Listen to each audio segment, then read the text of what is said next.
Durant les premières semaines qui suivirent la chute de la France en 1940, Berlin était plein de confiance.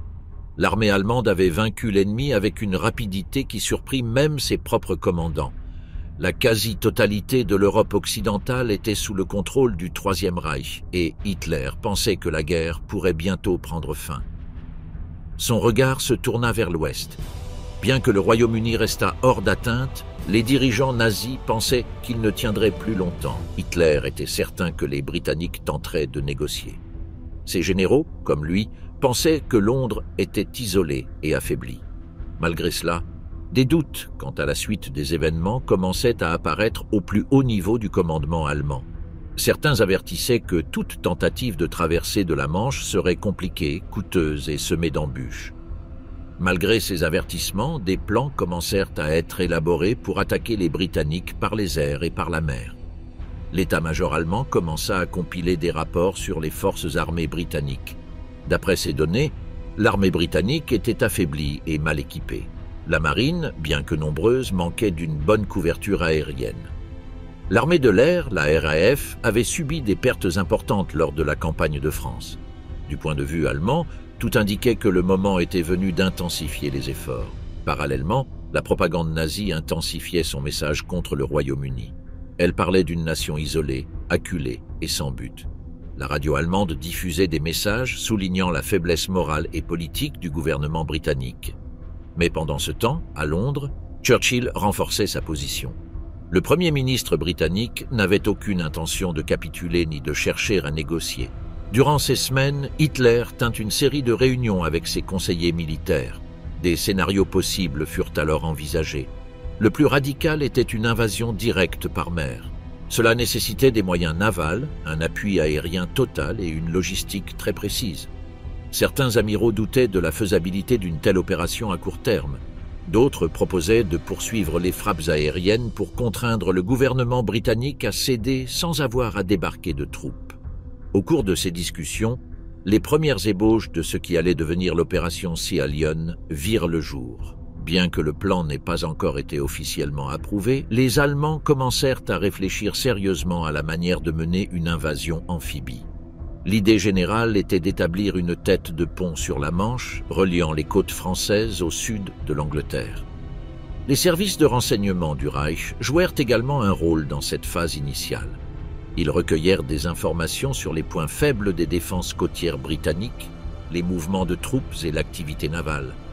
Mais nombre de ces rapports étaient peu fiables, voire erronés. Ils sous-estimaient la capacité organisationnelle de la Grande-Bretagne et la portée réelle de son système de défense aérienne. Dans ce contexte, Göring, chef de la Luftwaffe, affirma que ses pilotes pourraient facilement détruire la RAF en quelques jours. Cet excès de confiance influença les décisions du haut commandement. La Luftwaffe demanda l'autorisation de lancer des attaques d'usure contre les bases aériennes, les usines et les centres logistiques ennemis. L'idée était de préparer le terrain pour une éventuelle invasion ultérieure. En juin, alors que ces plans étaient en cours d'évaluation, des navires allemands commencèrent à naviguer le long des côtes de la Manche. Au même moment, les unités terrestres recevaient l'ordre de se tenir prêtes à se mobiliser vers les zones d'embarquement. Le déploiement n'était pas encore complet, mais les mouvements étaient clairs. Hitler ne voulait pas que la Grande-Bretagne interprète ces signaux comme une intention directe d'invasion. Il préférait maintenir la pression sans dévoiler toutes ses cartes. La perception allemande du moral britannique était également faussée. Beaucoup pensaient que le pays était au bord de l'effondrement interne. On parlait de division au sein du gouvernement, d'épuisement social et de peur au sein de la population. Mais en réalité, la société britannique commençait à se rassembler autour du leadership de Churchill. Les bombardements en France avaient accéléré les préparatifs de la défense civile et militaire. Hitler n'avait toujours pas pris de décision définitive. Il hésitait entre l'idée que la Grande-Bretagne négocierait bientôt et l'idée d'une action militaire directe. Dans ses discours privés, il exprimait sa confiance dans le fait que quelques frappes aériennes bien ciblées suffiraient à mater ses adversaires, mais ses conseillers se rendaient de plus en plus compte que ce ne serait pas si simple. À la mi-juillet, la situation restait irrésolue. Le haut commandement allemand recevait des instructions contradictoires. Certains officiers préparaient des cartes et des itinéraires d'attaque. D'autres concevaient des campagnes de bombardement plus intensives. Parallèlement, les diplomates allemands tentaient de faire savoir qu'une solution négociée était encore possible. Le Royaume-Uni, cependant, restait insensible. Churchill maintenait une ligne dure, convaincu que la seule option était la résistance. Sur le plan militaire, les planificateurs allemands commençaient à fixer des dates provisoires. On parlait de lancer l'opération d'invasion fin août ou début septembre. Mais tout dépendait de la neutralisation préalable de la RAF par la Luftwaffe. C'était la condition de base. Sans contrôle aérien, il n'y aurait pas de débarquement. Göring insistait sur le fait que cela pourrait être réalisé en quelques semaines. Certains généraux hésitaient. Ils rappelaient les difficultés logistiques liées au déplacement de troupes par voie maritime, les risques d'une attaque navale britannique et leur manque d'expérience en matière d'opérations amphibies de grande envergure. Mais la pression politique de Berlin était claire. Il fallait agir vite avant que le Royaume-Uni ne puisse se réorganiser ou recevoir une aide étrangère. Les États-Unis n'étaient pas encore activement impliqués dans la guerre, mais les contacts diplomatiques entre Londres et Washington étaient constants. Dans ces circonstances, l'idée d'envahir l'Angleterre commença à germer. L'armée allemande conçut une structure divisée en vagues. D'abord les parachutistes, puis les unités légères et enfin la force principale. Chaque élément devait être coordonné avec des frappes aériennes et une couverture navale. Mais des doutes subsistaient quant à leur capacité à surprendre les Britanniques ou à l'échec de l'opération. Début des bombardements aériens britanniques. Fin juin, le haut commandement allemand comprit que le moment d'agir contre la Grande-Bretagne approchait. L'armée nazie avait dévasté la moitié de l'Europe, mais n'avait toujours pas réussi à soumettre son dernier rival occidental. La propagande allemande continuait d'insister sur la fragilité de la résistance britannique et la nécessité d'une pression accrue. Hitler n'avait pas encore donné d'ordre officiel d'invasion, mais les plans préliminaires avaient été activés. Parallèlement, les bombardements et l'activité aérienne s'intensifiaient. La Luftwaffe, sous le commandement de Göring, avait reçu l'ordre de lancer des attaques limitées contre des installations militaires du sud de l'Angleterre. L'objectif était d'évaluer la réponse ennemie et d'affaiblir ses défenses avant une opération de plus grande envergure. Parallèlement, il s'agissait de tester la portée et la capacité de réaction réelle de la RAF. Les premiers raids aériens se concentrèrent sur les ports, les usines et les entrepôts. Les forces britanniques commencèrent à percevoir le schéma des attaques. Contrairement à la Blitzkrieg en France, les attaques étaient cette fois plus sporadiques. Cependant, leur intensité augmentait chaque semaine. Londres n'avait plus aucun doute, la menace d'une véritable invasion se profilait à l'horizon. Churchill avait prévenu que les Allemands tenteraient de prendre le contrôle de la Manche et que l'Angleterre devait se préparer au pire. Sur le plan stratégique, les Britanniques renforcèrent leur système de surveillance côtière. Les radars fonctionnaient par intermittence, mais restaient un outil essentiel pour détecter les mouvements ennemis. Parallèlement, les stations d'observation civile jouèrent un rôle important. Des milliers de volontaires signalèrent tout avion ou navire suspect depuis les falaises et les champs découverts. Ce réseau d'alerte précoce s'avéra vital. La RAF, dirigée par Dowding, entreprit de réorganiser ses escadrilles. Certaines unités avaient été décimées après la retraite de Dunkerque, mais d'autres restaient opérationnelles. Un effort urgent fut déployé pour réparer les avions endommagés, former de nouveaux pilotes et répartir les ressources plus efficacement.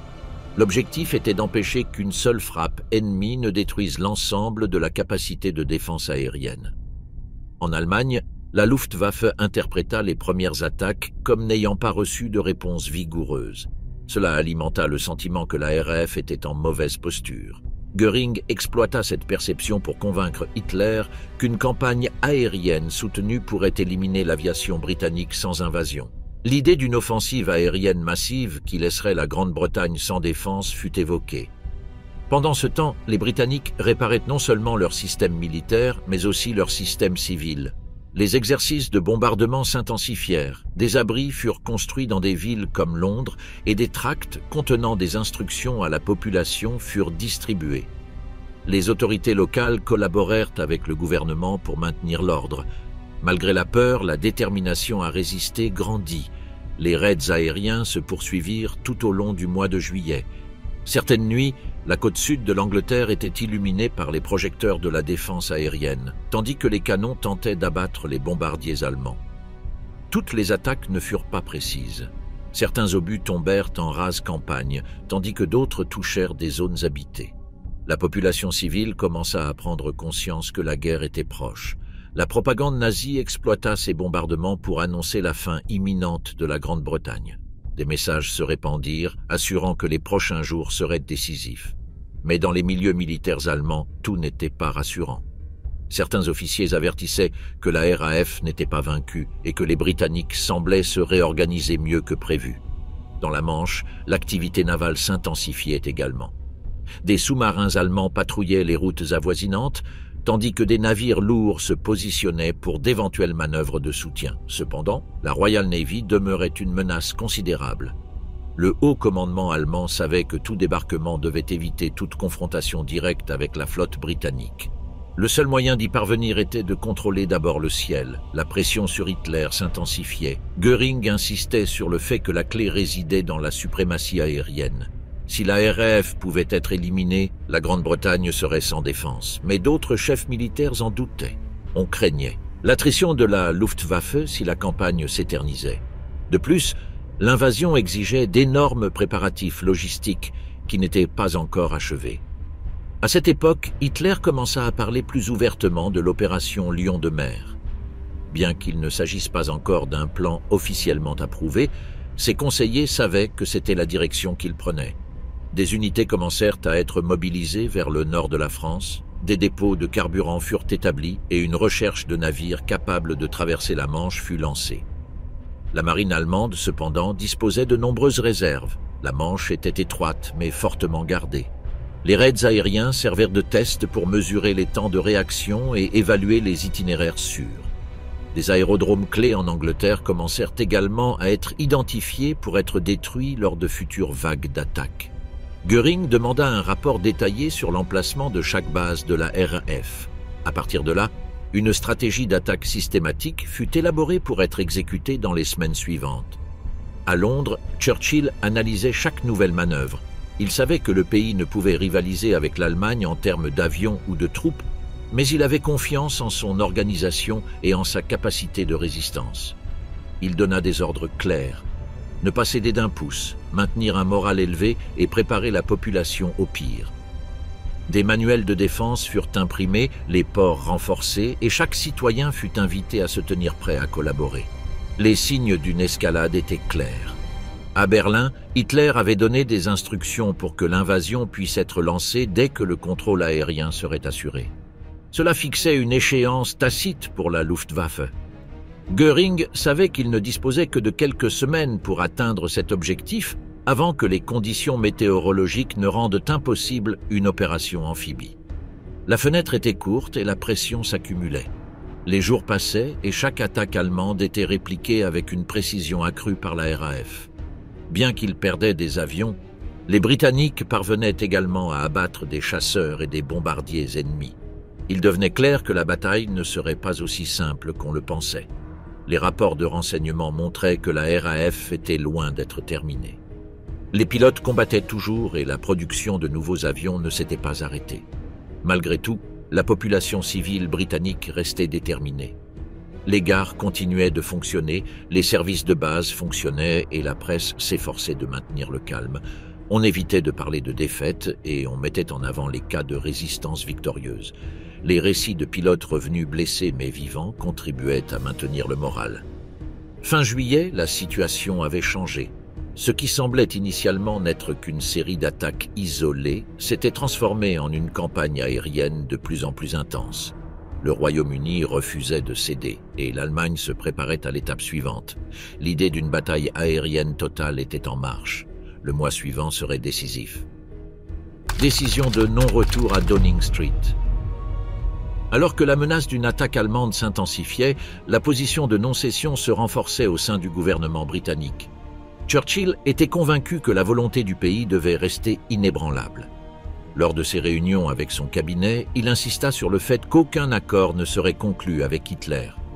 Toute offre allemande devait être ignorée, qu'elle soit ou non déguisée en pacte de paix.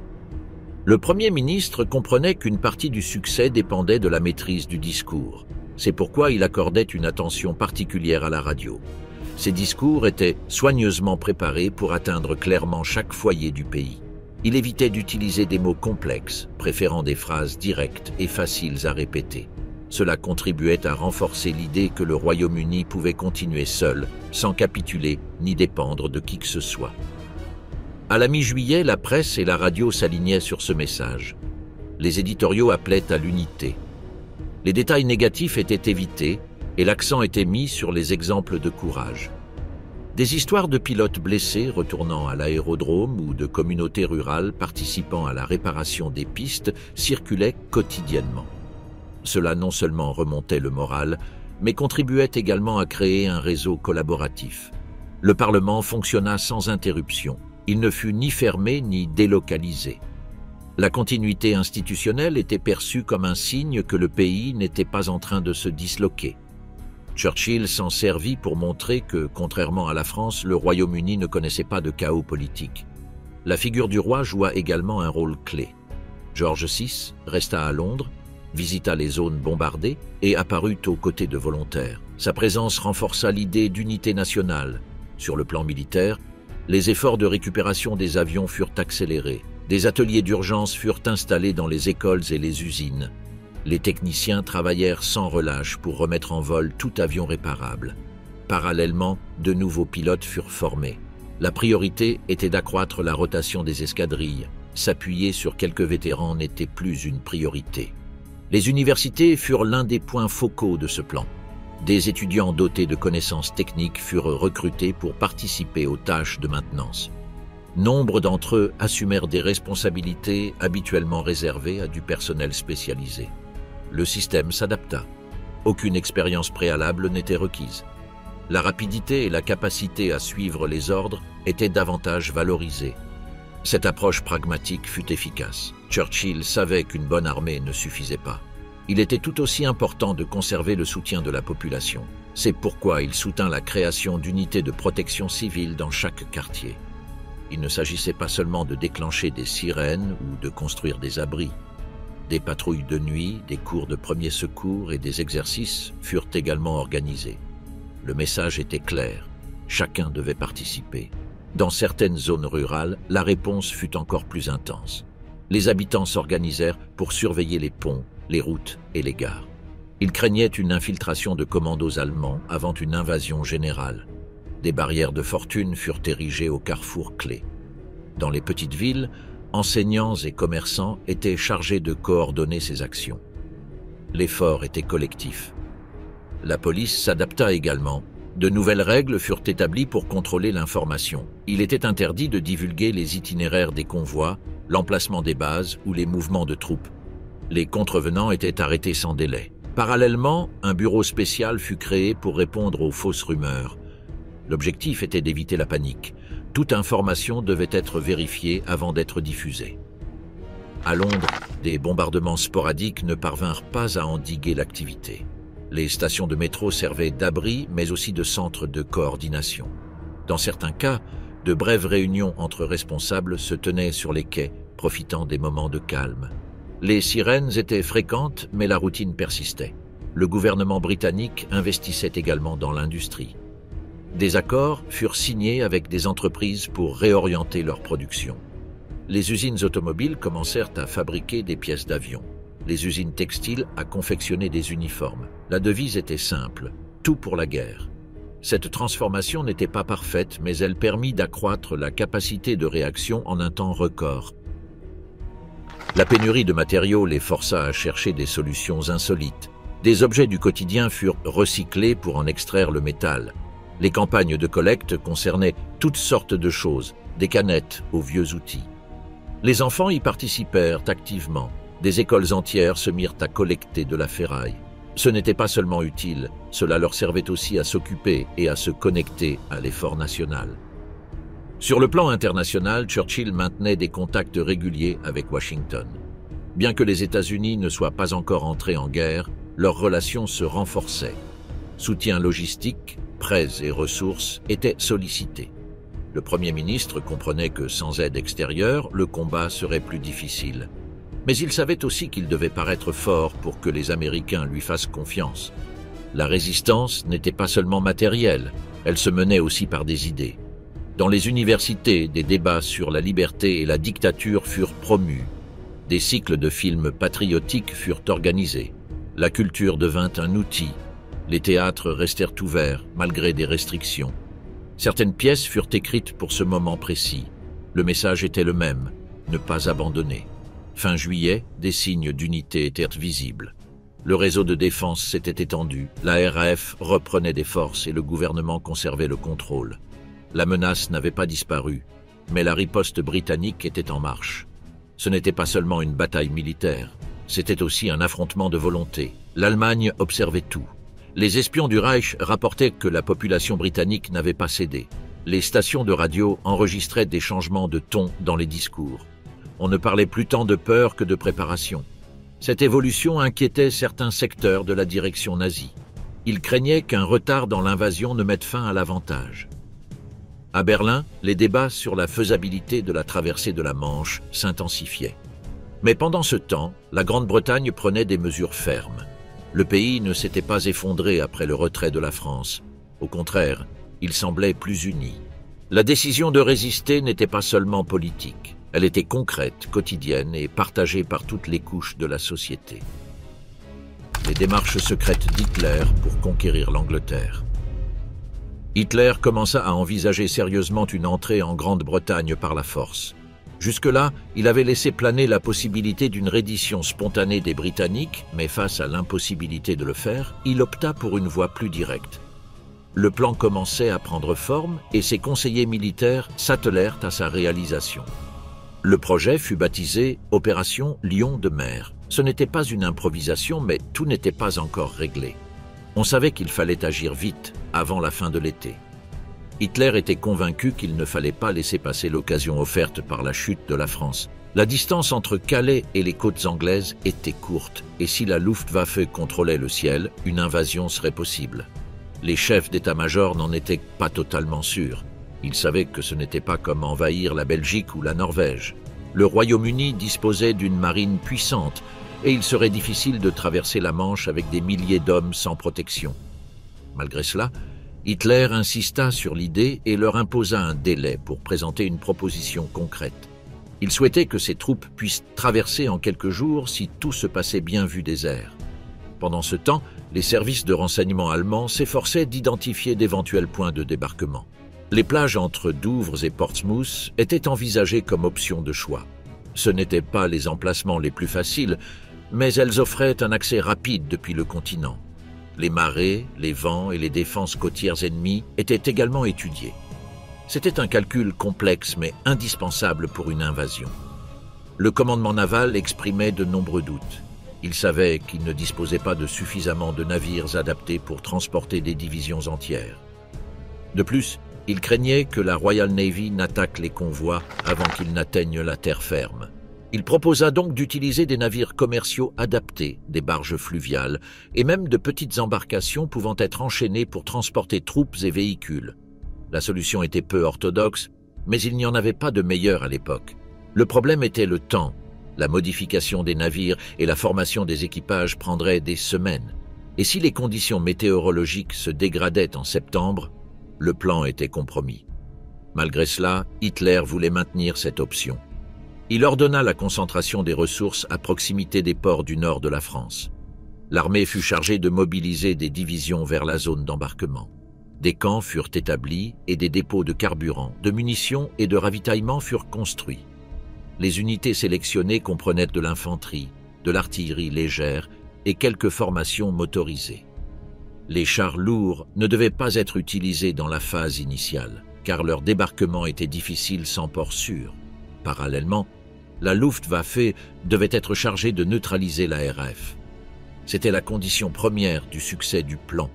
Sans domination aérienne, aucun progrès ne pouvait être réalisé. Göring fut chargé d'éliminer les chasseurs britanniques et de détruire les aérodromes ennemis. En échange, Hitler promit de ne pas lancer l'invasion sans son accord. Les dirigeants allemands estimaient que la RAF était à bout de souffle. Il pensait qu'avec une campagne aérienne soutenue, il pourrait la mettre hors service en quelques semaines. Cette évaluation était risquée car elle sous-estimait la résilience britannique, mais à cette époque, la confiance dans la supériorité technique allemande était grande. Göring, par-dessus tout, était convaincu qu'il pouvait y parvenir. Les préparatifs se poursuivirent. Des maquettes de défense côtière furent fabriquées pour entraîner les troupes. Des débarquements sur les plages de la Baltique furent répétés. Les ingénieurs mirent au point des ponts et des rampes portables. Des cartes détaillées du sud de l'Angleterre furent également imprimées, avec des indications sur les routes, les nœuds ferroviaires et les entrepôts stratégiques. L'opération était complexe, mais elle était déjà en cours. Les services de contre-espionnage furent chargés d'empêcher toute fuite d'informations. Des restrictions de mouvement furent imposées dans les ports français. Les soldats n'étaient pas autorisés à parler aux civils. Même au sein de l'armée, seuls quelques-uns connaissaient tous les détails du plan. L'effet de surprise devait être maintenu, même si à Londres, on soupçonnait déjà que quelque chose d'important se tramait. Dans les cercles politiques du Troisième Reich, l'idée d'envahir l'Angleterre suscita l'enthousiasme. Elle était perçue comme l'étape finale vers le contrôle de l'Europe occidentale. S'il se concrétisait, Hitler émergerait comme le grand vainqueur du continent. Certains pensaient qu'après cela, les États-Unis resteraient en dehors de la situation et que la guerre serait bientôt terminée. Mais d'autres prévenaient que c'était un pari risqué. Hitler lui-même était obsédé par les détails du plan. Il exigeait des rapports quotidiens, s'enquérait de l'avancement des préparatifs et voulait voir des photos des navires disponibles. Il visita les bases du nord de la France pour examiner personnellement leur position. Si sa démarche semblait pragmatique, il manifestait également une impatience qui inquiétait ses généraux. Parallèlement, les vols de reconnaissance au-dessus de l'Angleterre s'intensifiaient. La Luftwaffe utilisait des avions équipés de caméras spéciales pour photographier les routes, les usines et les aérodromes. Ces photos étaient analysées par des experts qui produisaient des cartes et des maquettes en 3 dimensions. L'objectif était de comprendre chaque recoin du sud de la Grande-Bretagne avant d'y poser le pied. La pression était forte. Chacun savait que le temps jouait contre eux. Si l'opération ne commençait pas en août ou septembre, elle devrait être reportée à l'année suivante. D'ici là, les Britanniques seraient mieux préparés. De plus, la menace d'une intervention américaine pourrait se faire plus réelle au fil des mois. Hitler ne voulait pas perdre l'avantage du moment. Dans ce climat, on commença à évoquer une date provisoire pour le lancement de l'attaque, mi-septembre. Mais tout dépendait du succès de la Luftwaffe. Si elle ne parvenait pas à éliminer la RAF d'ici août, il faudrait modifier les plans. Göring avait une tâche difficile. Il ne suffisait pas de larguer des bombes, il devait démontrer sa maîtrise du ciel. L'atmosphère dans la caserne était tendue. Les soldats savaient que l'enjeu était de taille. Certains étaient enthousiastes, d'autres hésitaient. Traverser une frontière terrestre n'était pas la même chose que prendre la mer sur des embarcations de fortune. Malgré tout, les ordres étaient clairs, se préparer à traverser la Manche. La machine de propagande était également activée. Des tracts furent produits pour être largués sur l'Angleterre en cas de débarquement. Des équipes de traducteurs, d'agents civils et de médecins étaient prêts à intervenir après le débarquement. Tout semblait avancer, mais en fin de compte, l'opération ne reposait que sur un seul facteur, la maîtrise de l'espace aérien. L'opération Otari était envisagée. Hitler avait pris sa décision. Mais entre l'idée et la mise en œuvre, il y avait un fossé que seule la Luftwaffe pouvait combler. Le sort de l'invasion dépendait de ce qui se passerait dans le ciel. L'attaque tous azimuts pour renverser la défense britannique. Le 3 juillet 1940, Hitler signa l'instruction numéro 16. Il y ordonnait à son armée de commencer les préparatifs d'une opération transmanche visant à prendre l'Angleterre. Cette instruction était officielle et, bien qu'elle ne fixât pas encore de date précise, elle fixait le point de départ de l'invasion. Le dirigeant allemand ne s'attendait plus à une capitulation britannique. Il comptait désormais la contraindre par une action militaire directe.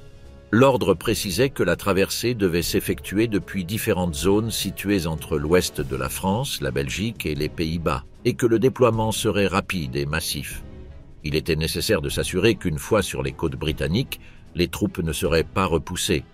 À cette fin, la priorité absolue fut donnée à l'organisation de flottilles et à la concentration de divisions dans les ports voisins. Le haut commandement commença à détailler le plan logistique. Plus de 2000 navires étaient nécessaires, dont beaucoup n'étaient pas conçus pour la navigation hauturière. L'idée était de s'emparer de péniches commerciales, de les renforcer et de les attacher à des remorqueurs et des ferries. Ce n'était pas une flotte moderne, mais elle pouvait transporter des dizaines de milliers d'hommes si elle était bien coordonnée. Chaque navire devait être adapté pour transporter non seulement des soldats, mais aussi des armes, des munitions, du carburant et des fournitures. Les divisions sélectionnées faisaient partie du groupe d'armée A. Elles comprenaient des corps d'infanterie, des unités de sapeurs, de l'artillerie légère et des véhicules motorisés. La première vague devait dégager un chemin le long de la côte, consolider les têtes de pont et sécuriser les zones stratégiques. Une seconde vague suivrait avec davantage de troupes et de matériel. L'objectif était de contrôler le sud de l'Angleterre avant que la Royal Navy ne puisse riposter en force. Pendant ce temps, Göring réaffirmait que la clé était le ciel. Sans éliminer la RAF, l'invasion était sans avenir.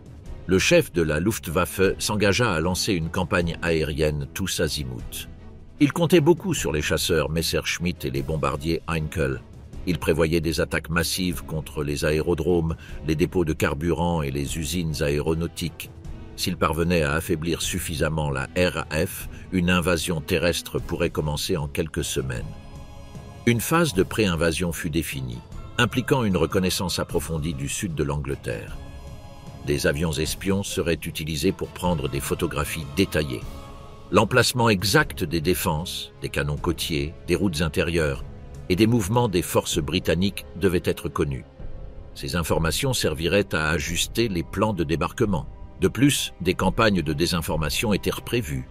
Des messages radio seraient diffusés depuis Berlin contenant de fausses informations sur d'éventuels sites d'attaque.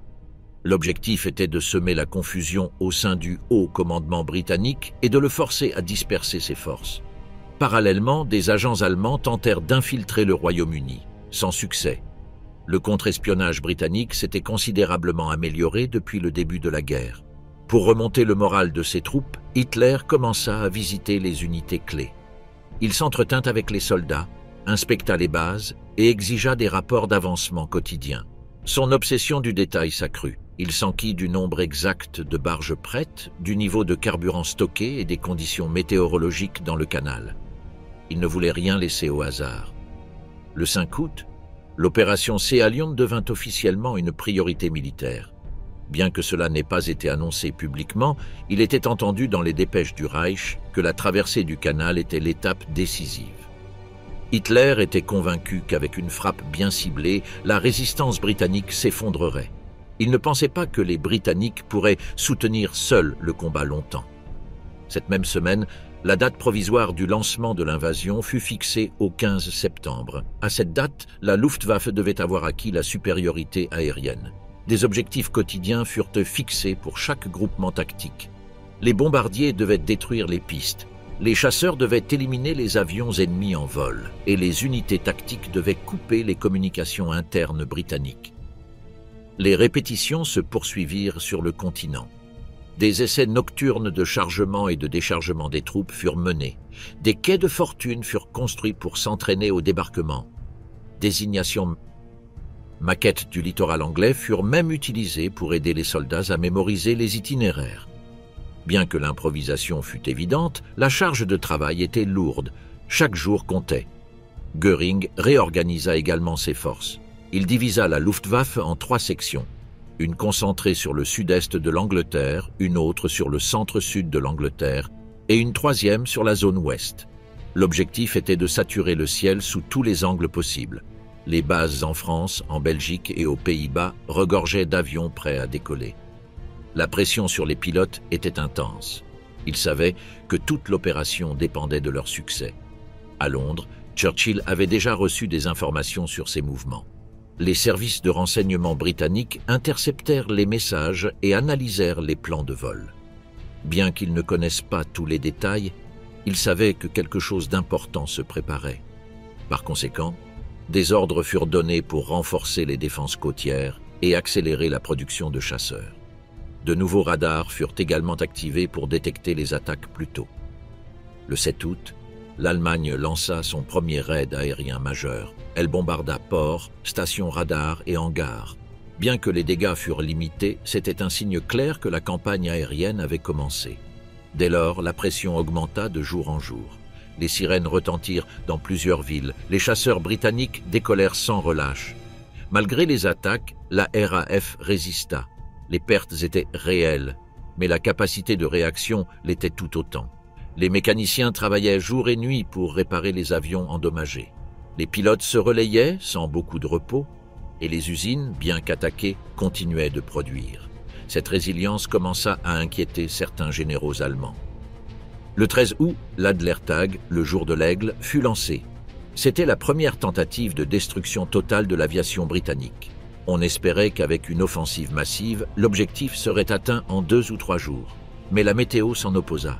Certains escadrons ne décollèrent pas à temps, et les défenses britanniques réagirent avec plus de vigueur que prévu. Il n'y eut pas l'effondrement espéré par Hitler.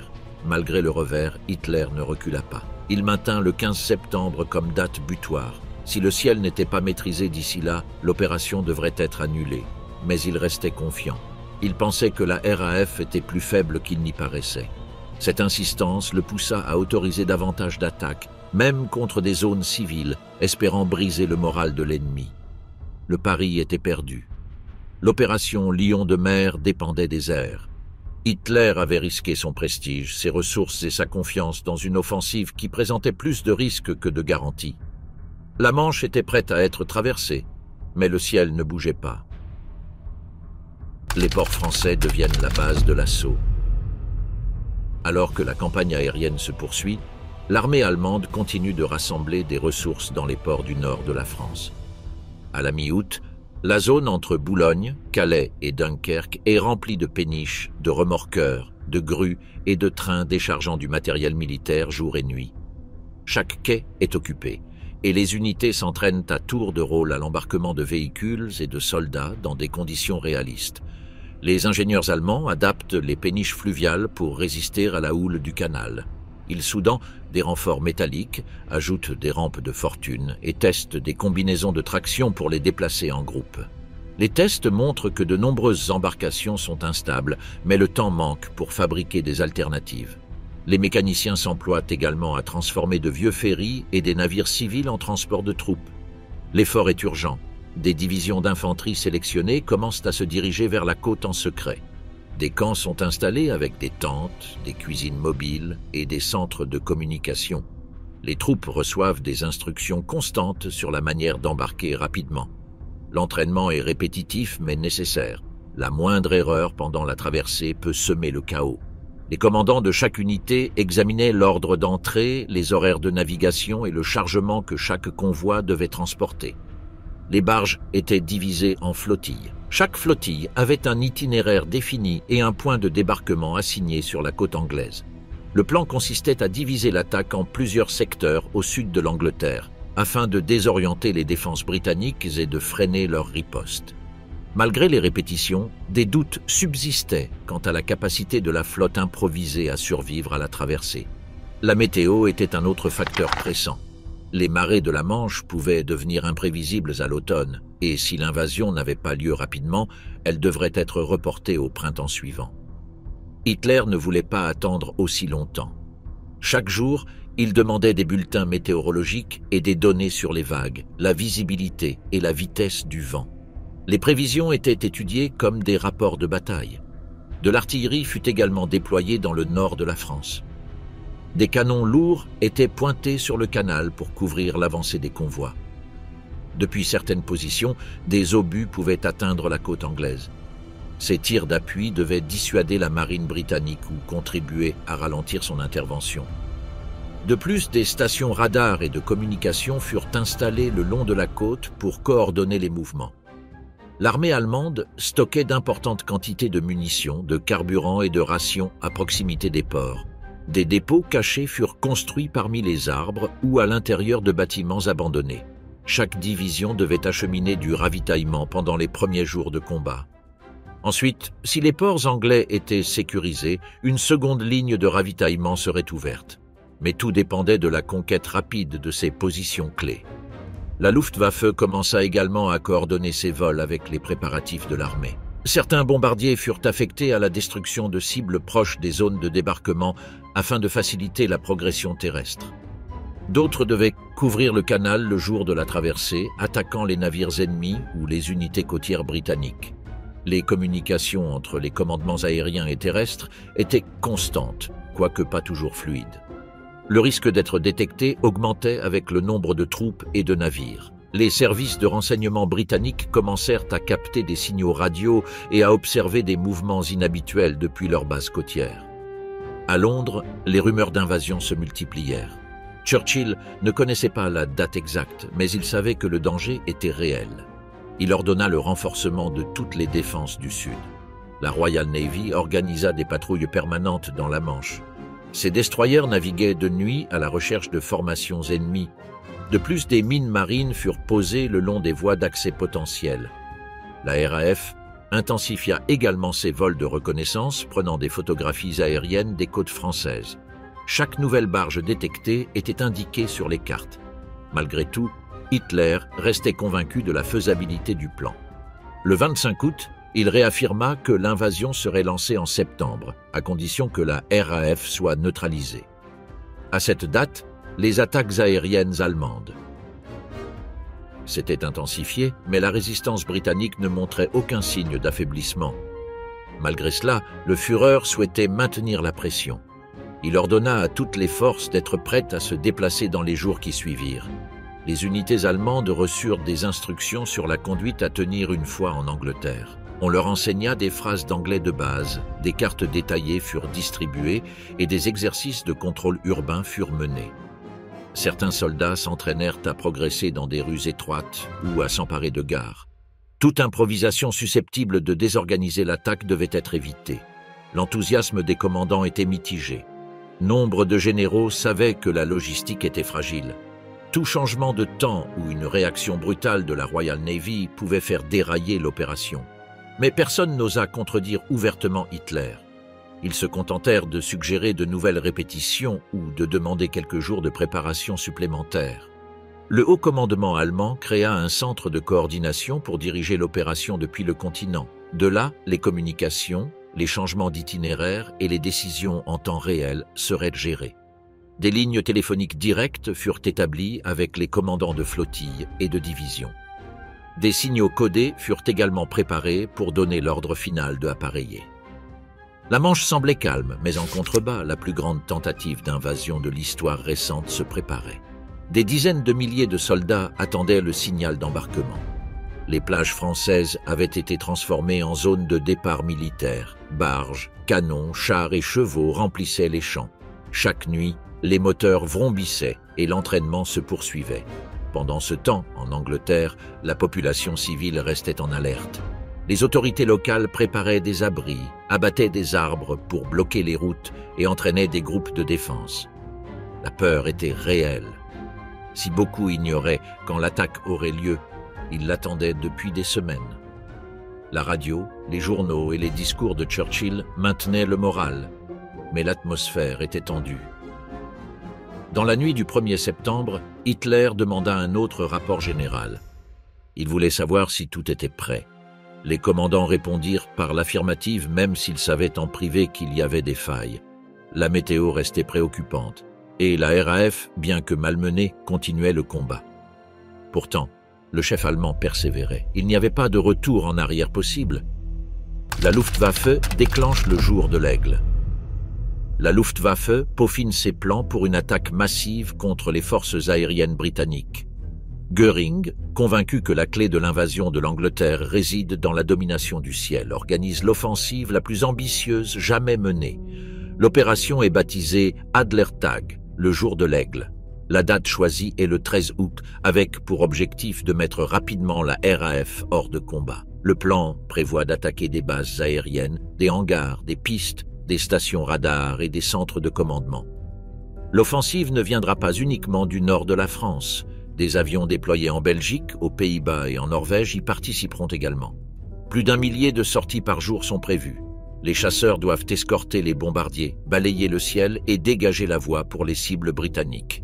Dans les jours précédant l'opération, la Luftwaffe effectue des vols d'essai et recueille des renseignements sur les mouvements de la RAF. Les commandants allemands sont confiants. Leurs bombardiers Heinkel et Dornier, accompagnés de chasseurs Messerschmitt, ont obtenu de bons résultats en France. De plus, ils pensaient que les Britanniques étaient épuisés après des semaines d'usure. Mais le premier jour de l'attaque ne se déroula pas comme prévu. Le 13 août, le brouillard et les nuages bas apparurent. Certains vols furent retardés. D'autres décollèrent sans savoir que les autres avaient été annulés en raison du mauvais temps. La confusion régnait dans les signaux. Plusieurs formations atteignirent leur cible seules et furent facilement abattues par la RAF. La coordination fut rompue. Malgré cela, certaines vagues touchèrent des bases dans le sud de l'Angleterre. À Manston, Southampton, Eastchurch et dans d'autres bases, les dégâts étaient réels. Plusieurs hangars brûlèrent, des avions furent immobilisés et les pistes étaient criblées de cratères. Mais les Britanniques n'avaient pas été pris par surprise. Les sirènes se déclenchèrent à temps et les chasseurs du Fighter Command se précipitèrent pour intercepter les avions. La RAF prouva qu'elle n'était pas aussi faible que les Allemands le pensaient. Malgré les pertes, ces escadrilles restèrent réactives. Les pilotes britanniques, dont beaucoup étaient très jeunes, firent preuve de discipline. Les tactiques de chasse furent adaptées à chaque attaque. Formation de groupe, changement d'altitude et communication radio plus rapide furent utilisées. Les conditions météorologiques continuèrent de contrarier les plans allemands. Les 14 et 15 août, d'épais nuages couvraient certaines zones. Malgré cela, Göring insista pour continuer. Il souhaitait obtenir des résultats rapides. Il pensait que si la RAF perdait au moins un tiers de ses chasseurs, elle serait incapable de défendre Londres. C'est pourquoi, le 16 août, une nouvelle vague massive fut lancée. Ce jour-là, les bases de Biggin Hill, Kenley et Croydon furent lourdement bombardées. Au sol, les équipes de réparation travaillaient sans relâche. À peine avaient-elles terminé de combler un cratère qu'une nouvelle attaque arriva. Les défenses antiaériennes fonctionnèrent mieux, mais elles ne purent couvrir toutes les zones simultanément. Chaque escadrille britannique dut tenir bon. Les pilotes allemands constatèrent que l'ennemi ne tombait pas. Beaucoup pensaient la RAF déjà vaincue, mais les combats restèrent tout aussi intenses. Chaque sortie était épuisante. Certaines escadrilles perdirent plus de la moitié de leurs appareils en une seule journée. Malgré cela, les attaques se poursuivirent jour après jour. Le 18 août, la Luftwaffe lance l'un de ses plus importants raids de bombardement. L'objectif était de briser définitivement le système de défense aérienne britannique. Ce jour-là, plus de 3000 engagements individuels eurent lieu dans le ciel. Nombreux sont ceux qui s'en souviennent comme l'un des jours les plus difficiles de toute la bataille. Plus de 120 avions furent perdus des deux côtés. Des pilotes tombèrent dans les champs, les forêts ou la Manche. Les Britanniques continuèrent à fabriquer des chasseurs. Les usines fonctionnaient à plein régime. Chaque nouveau Spitfire ou Hurricane était envoyé directement au front. Certains pilotes n'avaient que quelques heures de vol avant d'entrer au combat. La rotation était constante. Le système de contrôle radar permettait d'anticiper les attaques. Les commandos recevaient des alertes et dirigeaient leurs escadrilles quelques minutes à l'avance. Göring n'était pas satisfait. Il espérait des résultats plus rapides. Il ordonna de concentrer les attaques uniquement sur les principaux aérodromes. Il décida de changer de tactique. Les bombardiers voleraient plus haut et en groupes plus importants. Cela les ralentissait. Les chasseurs d'escorte ne pouvaient pas toujours suivre. Lors de plusieurs engagements, les bombardiers furent exposés. Churchill visita les bases endommagées. Il s'entretint avec des mécaniciens, des pilotes et des commandants locaux. Il savait que maintenir le moral était aussi important que réparer les pistes. Dans ses discours, il déclara que l'Angleterre tenait bon, mais qu'elle n'était pas vaincue. Les émissions radio renforcèrent cette image. Elles montraient une nation résistant sans céder. Fin août, la RAF avait perdu de nombreux avions et pilotes, tout comme la Luftwaffe. La campagne du jour de l'Aigle n'avait pas anéanti les forces britanniques. Hitler s'impatientait. Il demanda pourquoi la supériorité aérienne n'avait pas été acquise. Göring répondit qu'elle était proche. Il promit une nouvelle offensive. Les Allemands pensaient que quelques semaines de bombardements supplémentaires y parviendraient. Mais chaque jour devenait plus difficile. La météo se dégradait. Le nombre de pilotes expérimentés diminuait, les distances de vol étaient longues. et la résilience britannique ne faiblissait pas. L'opération Sea Lion, qui reposait sur la maîtrise du ciel, commençait à paraître incertaine. Le jour de l'Aigle, prévu comme une frappe éclair, se transforma en une série d'attaques ininterrompues, mais sans effet décisif. L'Allemagne a continué à compter sur la force, mais l'Angleterre a refusé de céder. Ce qui semblait être une guerre rapide est devenu un test d'endurance. Le plan échoua avant la traversée de la Manche. Début septembre 1940, tandis que les préparatifs se poursuivaient, les difficultés s'accumulaient au sein du commandement allemand. La planification de l'opération de traversée restait un casse-tête. Les marins n'étaient pas convaincus par les essais des bateaux et les généraux doutaient de plus en plus de son succès. La météo se détériorait et le temps pressait. Le haut commandement allemand savait que toute traversée du canal nécessitait des conditions spécifiques de marée, de visibilité et de vagues. Sans fenêtre météo adéquate, l'opération s'effondrerait. Les prévisions pour le milieu du mois étaient confuses. Des vents violents et des pluies commençaient à s'installer dans la région. Le doute s'installa. Lors d'une réunion à Berlin le 3 septembre, les chefs militaires exprimèrent leur inquiétude. L'amiral Raeder insista sur le fait que la sécurité des troupes ne pouvait être garantie par la traversée sur des barges lentes. Il répéta que la marine britannique pourrait détruire la flotte improvisée en quelques heures si elle agissait rapidement. Hitler écouta mais ne donna pas de réponse claire. Il maintint la pression sur les autres. Pendant ce temps, sur la côte française, des milliers de soldats poursuivaient leur entraînement. Les divisions étaient prêtes, mais sans date précise. Le désordre grandissait. Chaque jour qui passait sans ordre de marche affectait le moral. Les officiers essayaient de suivre le rythme, mais ne pouvaient dissimuler que quelque chose clochait. Les routines se répétaient sans aucun progrès. La Luftwaffe continuait de bombarder des cibles en Angleterre, sans toutefois neutraliser complètement la RAF. Göring continuait d'affirmer qu'une seule poussée supplémentaire était nécessaire. Les rapports en provenance de Londres, cependant, montraient une défense toujours solide. L'aviation britannique, bien que malmenée, tenait bon. Churchill ne baissa pas la garde. Le 6 septembre, Hitler reporta pour la première fois la date de l'opération. Ce ne serait plus le 15. On se tournait désormais vers la fin du mois. Mais le problème était la météo. Chaque jour, les prévisions étaient moins favorables. Les marées devenaient plus complexes, les nuits étaient plus longues et le brouillard plus fréquent. Le 7 septembre, la Luftwaffe changea de stratégie et commença à bombarder directement Londres. Cela marqua le début du Blitz. Les attaques furent massives, nocturnes et visèrent à saper le moral des civils. Mais ce changement allégea également la pression sur les bases de la RAF. Certaines zones du sud de l'Angleterre, essentielles à la défense aérienne, subissaient moins d'attaques. Cela permit aux chasseurs britanniques de se réorganiser. Les commandants de l'armée allemande commencèrent à s'inquiéter davantage. Si la RAF n'était pas détruite, tout débarquement serait suicidaire. L'infanterie serait exposée sur les plages, sans véritable couverture aérienne. L'artillerie côtière britannique était toujours active. Les mines dans la Manche représentaient un risque constant. Les avis parmi les généraux étaient partagés. Le 9 septembre, une autre réunion clé eut lieu. Cette fois, les commandants navals et aériens présentèrent des scénarios réalistes. Ils démontrèrent que, même en cas de débarquement, tenir la tête de pont serait très difficile. L'approvisionnement serait irrégulier, les communications fragiles et la contre-offensive britannique immédiate.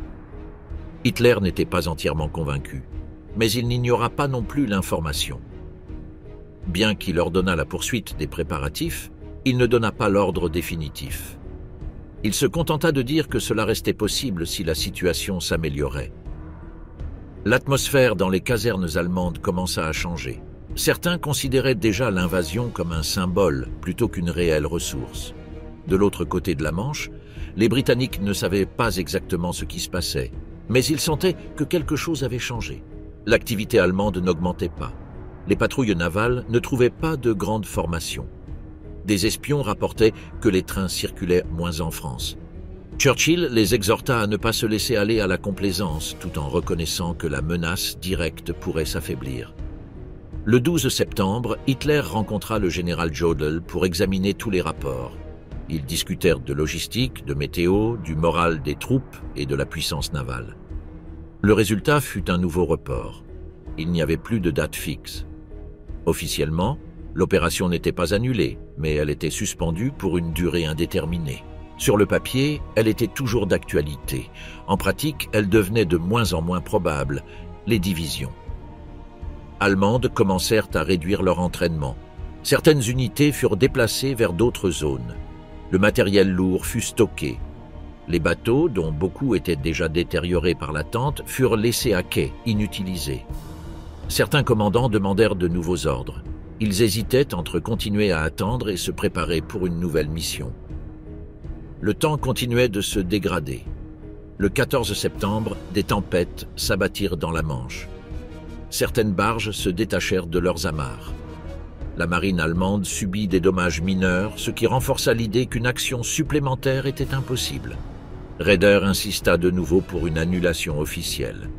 Hitler ne répondit pas.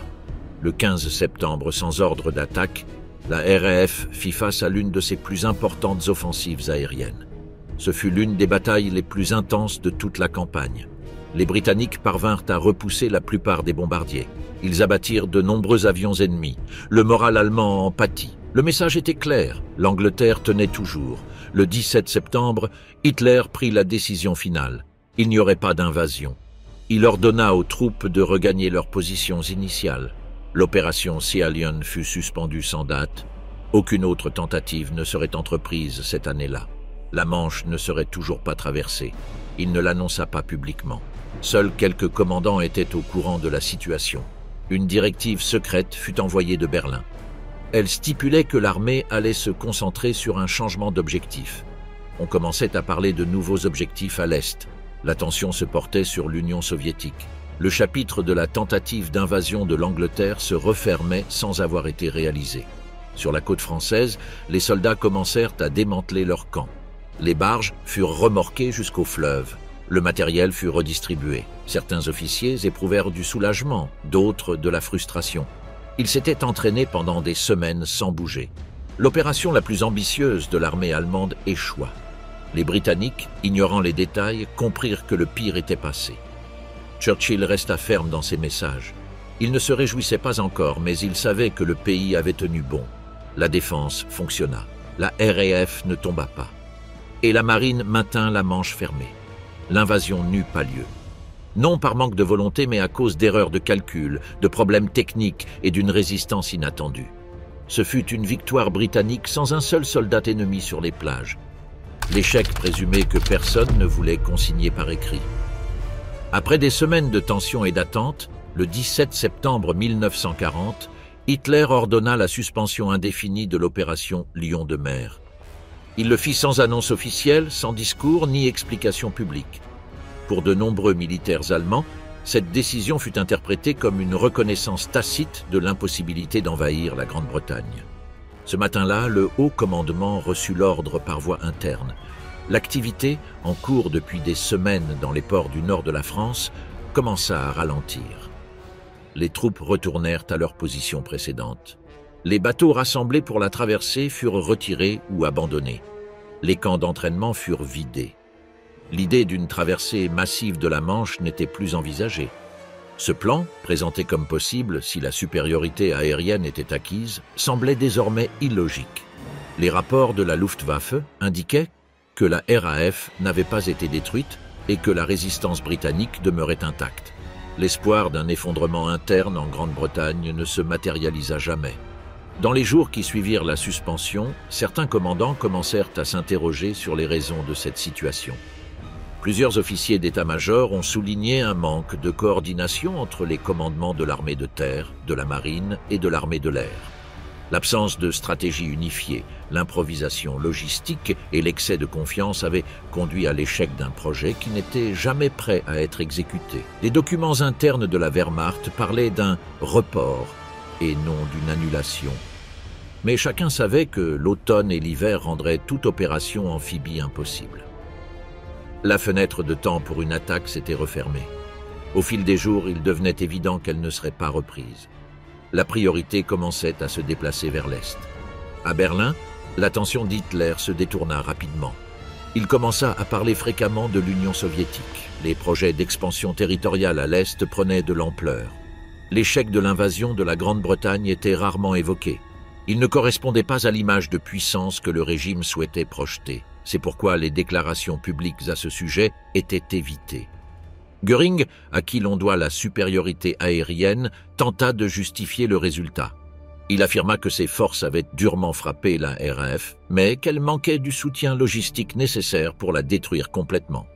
D'autres généraux se montrèrent plus critiques. Ils affirmèrent que la stratégie de bombardement avait été détournée par l'attaque des villes au lieu de continuer à se concentrer sur les bases aériennes. Le haut commandement naval, quant à lui, avait toujours été sceptique. Dès le début, les amiraux avertirent que sans contrôle des mers, toute tentative de traversée de la Manche serait vulnérable. La flotte britannique était encore largement supérieure en nombre et en capacité opérationnelle. Les barges de transport improvisées n'offraient aucune sécurité contre une contre-attaque maritime. Dans les zones occupées de la France, le changement était également perceptible. Les soldats mobilisés pour l'invasion furent transférés ailleurs. Certaines unités furent envoyées en mission d'occupation. D'autres commencèrent à se préparer à une éventuelle campagne à l'Est. Les ressources accumulées pour l'opération furent redistribuées. Les usines qui travaillaient d'arrache-pied à la fabrication de navires ou d'équipements spéciaux pour la traversée reçurent de nouvelles commandes. Il ne s'agissait plus de préparer une invasion maritime, mais de s'adapter au plan de guerre terrestre. Techniciens, ingénieurs et responsables logistiques réorientèrent leurs efforts. À Londres, la nouvelle du report ne fut pas immédiatement connue. Le gouvernement britannique resta attentif aux moindres signes. Les services de renseignement interceptèrent des messages indiquant des changements dans les plans allemands. Mais aucune confirmation directe ne fut apportée. Churchill resta en alerte permanente. Il savait qu'un retrait ne signifiait pas la fin de la menace. Le gouvernement britannique profita de cette pause pour renforcer ses défenses. Les positions côtières furent renforcées, le système radar amélioré et l'entraînement intensifié. La marine maintint des patrouilles constantes dans la Manche. La RF réorganisa ses escadrilles. La crainte d'une invasion demeurait présente mais n'était plus imminente. Au cours des mois suivants, le Blitz se poursuivit. Londres et d'autres villes furent bombardées nuit après nuit. Le gouvernement allemand tenta au moins de forcer la reddition par la pression aérienne, mais l'effet fut inverse. La population britannique se durcit. La résistance interne s'intensifia. La figure de Churchill devint un symbole de ténacité. Rétrospectivement, plusieurs historiens s'accordent à dire que l'opération Lion de mer n'a jamais été qu'un plan à moitié abouti. Les désaccords entre les commandants, le manque de ressources, le temps limité et la sous-estimation de l'ennemi en ont fait un pari risqué. Hitler n'en a jamais fait une priorité absolue. Il a toujours pensé que l'Angleterre capitulerait d'elle-même après la chute de la France. L'annulation de l'invasion a également eu un effet remontant sur le moral de l'armée allemande. C'était la première fois qu'un plan d'envergure n'était pas exécuté. Bien que l'échec ne fût pas évoqué ouvertement, de nombreux soldats le percevaient comme une défaite indirecte. Une victoire rapide avait été promise et la page était désormais tournée sans résultat. Dans les mois qui suivirent, Hitler se concentra sur la préparation de l'opération Barbarossa. L'Allemagne mobilisa des ressources vers l'Est, des itinéraires, des objectifs et des phases d'avancée furent planifiés. L'invasion de l'Union soviétique devint la nouvelle priorité. L'Angleterre, bien que toujours en guerre, cessa d'être au centre des préoccupations. L'histoire de l'opération Lion de mer fut enterrée dans les archives. Aucune réunion d'analyse ne fut organisée, ni aucun rapport détaillé publié. Ce fut une campagne qui n'eut jamais lieu, une menace qui se dissipa sans qu'un seul soldat allemand ne pose le pied sur le sol britannique. La bataille d'Angleterre devint, au contraire, un symbole de résistance. Une seule nation, face à la puissance du Troisième Reich, avait résisté. L'annulation de l'invasion fut perçue comme une victoire stratégique. Ce n'était pas seulement une question militaire. C'était la démonstration que l'Allemagne pouvait échouer. Et cela modifia la perception internationale du conflit. La Manche resta une barrière. La Luftwaffe ne la franchit pas. Les troupes ne débarquèrent pas. Le plan fut abandonné. Hitler ne retenta plus jamais sa chance. La Grande-Bretagne survécut. La Manche que les nazis ne purent jamais traverser. L'opération Lion de mer conçu pour envahir la Grande-Bretagne depuis la France, se termina sans succès. Dès le départ, le plan souffrit de problèmes. Il n'y eut jamais de véritable coordination entre les différentes branches de l'armée allemande. Si certains parlèrent de traversée, d'autres hésitaient. Personne ne semblait maîtriser totalement l'opération. Le commandement naval allemand manquait de confiance dans la protection des navires qui transporteraient les troupes. Il manquait de maîtrise de la mer. Les mines britanniques, la flotte ennemie et le manque d'expérience des débarquements compliquaient tout.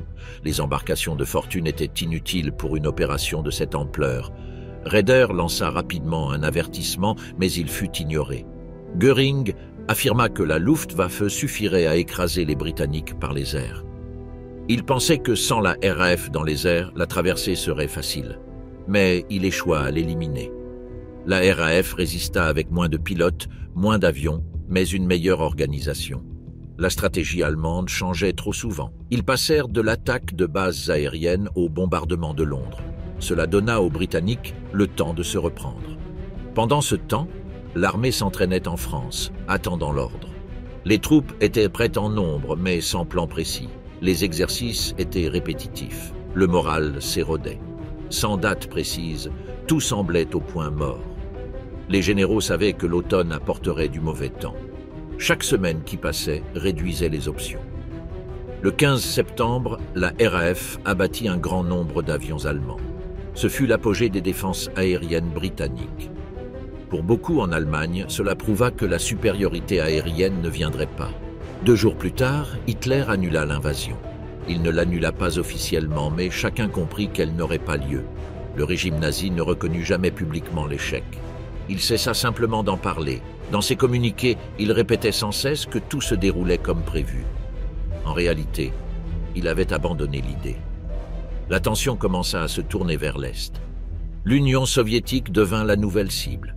Churchill, pour sa part, ne se réjouit pas immédiatement. Il savait que le danger n'était pas écarté. Le Blitz continua. Londres et d'autres villes étaient bombardées chaque nuit. Mais l'invasion ne représentait plus une menace immédiate. Les défenses côtières britanniques subsistaient, mais avec moins de pression. L'annulation de l'opération était un signal. L'Allemagne n'était pas invincible. Jusque-là, elle avait remporté toutes les batailles. Mais elle ne parvint pas à forcer l'Angleterre à capituler, et elle échoua à l'envahir. Ce fut une défaite sans combat terrestre, mais une défaite tout de même. Dans les mois qui suivirent, les analystes militaires commencèrent à analyser les causes de l'échec. Nombre d'entre eux s'accordèrent à dire qu'il n'y avait jamais eu de stratégie réaliste. L'ennemi était sous-estimé. On pensait que l'Angleterre tomberait rapidement. On pensait que la peur suffirait. Mais le pays résista. D'autres critiquèrent le manque de fermeté du commandement. Hitler ne prenait pas de décision claire. Il déléguait sans contrôle. Il laissait libre cours au conflit entre les branches. Il ne donna jamais l'ordre direct d'envahir. Il ne parlait que de conditions préalables non remplies. Il évita ainsi d'assumer ses responsabilités. D'un point de vue logistique, l'opération fut très difficile. L'Allemagne n'avait aucune expérience des invasions amphibies. Les navires étaient lents, mal protégés et mal manœuvrés. Les rivières et les canaux utilisés pour le transport des troupes étaient encombrés. Il n'existait aucun moyen rapide de traverser la Manche en toute sécurité. Sur terre, les Britanniques étaient mieux préparés qu'on ne le pensait. Ils avaient organisé un réseau de défense civile, des fortifications et des troupes prêtes à intervenir. Le commandement militaire britannique était en état d'alerte permanent. Les services de renseignement aidaient à anticiper les mouvements. Le radar constituait un avantage technologique. La Luftwaffe perdit plus d'avions qu'elle ne put en remplacer. Le Blitz n'affaiblit pas le moral des Britanniques. Au contraire, il unifia la population. Les usines continuèrent de fonctionner. De nouveaux pilotes furent formés. Les avions britanniques, endommagés, ne se brisèrent pas. Cela surprit les commandants allemands. Avec l'annulation, les troupes allemandes retournèrent à d'autres missions. Nombre d'entre elles furent affectées au front de l'Est. Les navires retrouvèrent leurs fonctions habituelles. Le matériel spécial fut stocké ou mis au rebut. L'invasion fut oubliée sans ménagement. Dans les années qui suivirent, la question de sa gravité fit débat. Certains pensaient qu'il ne s'agissait que d'une menace pour faire pression. Mais les documents montrent qu'il y avait une intention. Des plans furent élaborés, des troupes rassemblées, des cartes dressées. Mais l'exécution ne vint jamais. Cet échec influença la guerre. Il permit à la Grande-Bretagne de rester au combat. Il entretint la résistance européenne. Il donna aux États-Unis le temps de se préparer. Il changea le cours du conflit. Si l'invasion avait eu lieu, l'issue aurait pu être différente. Pour les Britanniques, ce fut une victoire décisive, non pas parce qu'ils gagnèrent des batailles terrestres, mais parce qu'ils empêchèrent l'ennemi de traverser. La Manche servit de barrière. La RAF fit son travail. La population résista, et Hitler se détourna vers la Russie.